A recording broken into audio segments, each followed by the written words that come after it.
ListnUp, Episode 2.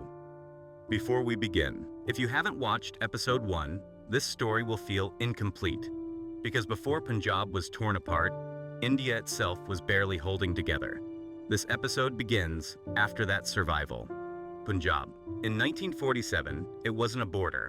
It wasn't India. It wasn't Pakistan. It was home. Before independence, Punjab was not divided by religion. Hindus, Muslims, and Sikhs lived on the same land, spoke the same language, worked the same fields. People didn't ask, "Which country do you belong to?"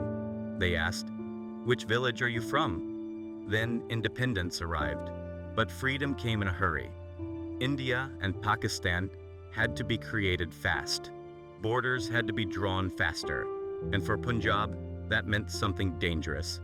The British appointed one man, a British lawyer named Cyril Radcliffe.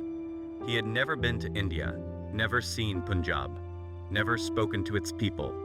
And yet, he was given an impossible task, a decision that would decide who lived where and who never made it. Divide Punjab, divide Bengal, decide borders for millions of people. In just a few weeks, Radcliffe worked behind closed doors, with maps, with census numbers, with red pencils, no villagers, no farmers, no ground reality, just paper. And then a line was drawn. No one knew where the line would fall.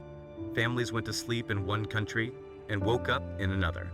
A house was Indian, the well was Pakistani, a village was split, a family was split, a lifetime was split, and then the news spread.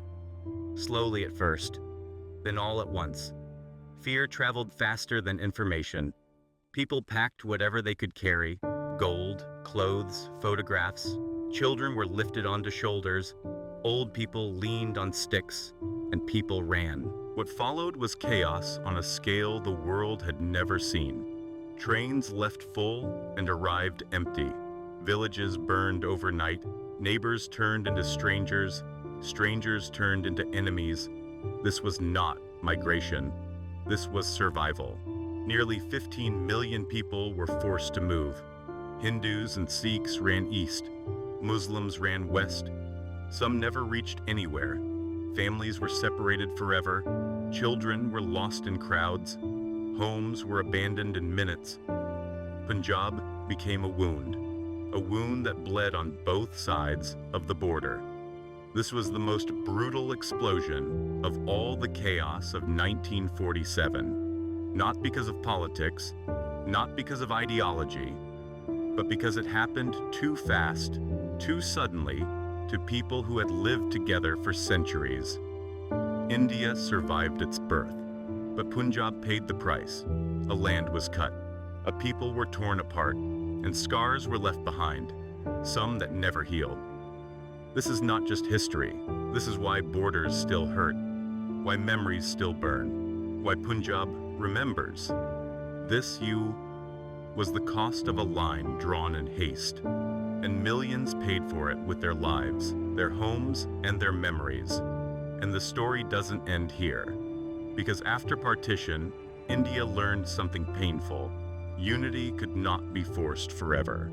So India did something no country had done before. It chose to break itself again, not by religion, not by blood, but by language. And one state forced that decision: Andhra. That story comes next. This is Listen Up.